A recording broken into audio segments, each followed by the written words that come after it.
Declaro aberta a audiência pública, cujo objetivo é discutir o projeto de lei 136/2011, que tem como objeto alterar a adequação e o uso de área constante do anexo 1 da lei 1605/85, do plano diretor e alterações.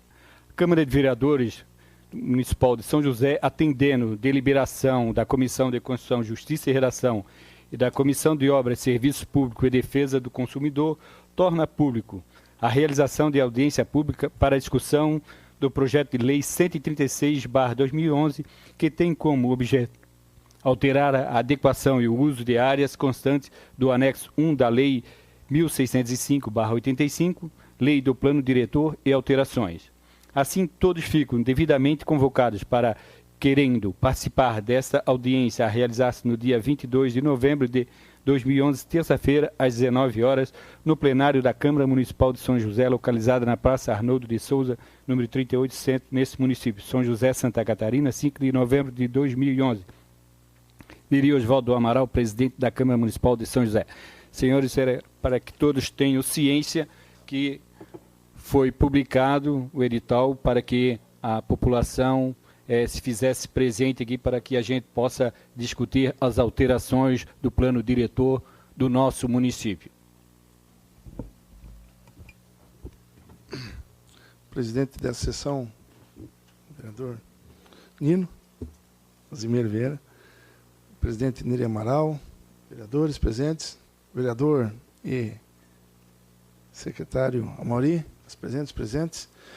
Essa questão aí da ocupação do solo do nosso município, a questão do plano diretor da cidade, o próprio código de obras e tudo que envolve a liberação aí de impacto de vizinhança, as questões que na prática afetam não só a questão de moradia, questão do desenvolvimento do trabalho, mas também de mobilidade. E eu chamo a atenção, vereadora Amauri, o senhor falou a questão aí da questão da BR-101, mas tem um outro aspecto em que pese que o nosso município hoje, ele é um município pequeno, territorialmente falando, acho que não chega nem um terço da área de Biguaçu, nem um terço da área de Palhoça, em torno disso, mais ou menos isso, tá?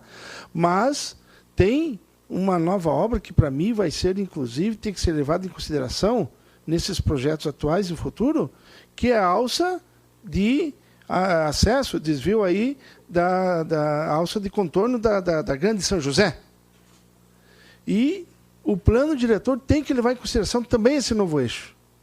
E sabemos que muito desses planos aí, do que foi esses arremendos, a coxa de retalhos, que infelizmente é assim que eu chamo o nosso atual plano diretor, ele foi feito de maneira aí, muitas das vezes, de interesses particulares, de algumas empresas, coisa pouco planejada, e nós estamos pagando um preço muito caro por isso. Ontem mesmo eu falava dessa tribuna, que a própria duplicação, do jeito que ela foi feita, em 1993, nós estamos pagando o preço hoje. E à época já se falava que a duplicação tinha que ser feita por fora. Então tem que se pensar agora, tem que ter intervenção agora, concordo com o arquiteto Paulo que não pode parar as obras da cidade, mas tem que se rever e rapidamente muito do que está se fazendo aqui.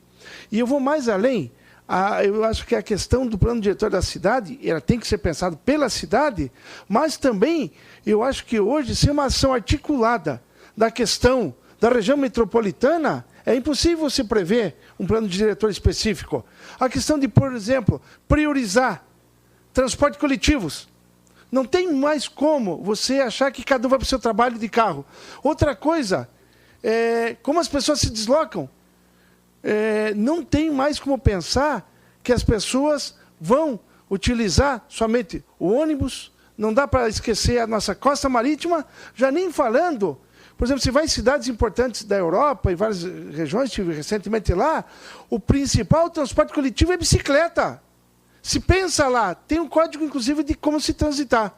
Então, nesses 3 minutos, eu coloco uma intervenção. É importante essa discussão, vai ter que pensar aqui, agora, para frente, e no mínimo para 40 anos para frente.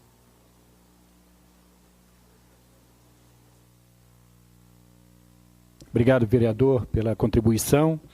Eu passo agora às considerações finais, passando a palavra às autoridades para que se manifeste por 2 minutos para suas considerações finais.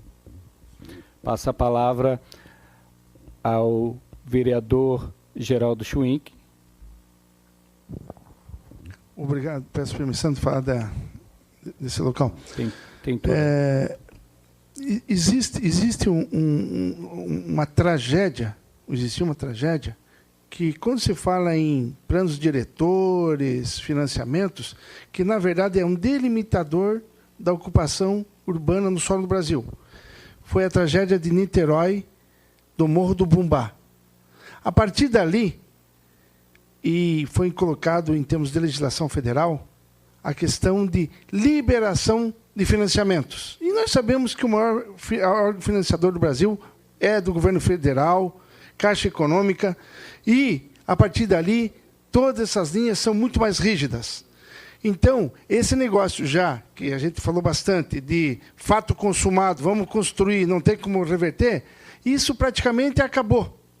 E, inclusive, o governo federal hoje tem a possibilidade, porque praticamente não existe nenhuma cidade no Brasil minimamente cumprindo os estatutos, o que se preveu, pelo menos, se projeta em termos de estatutos da cidade.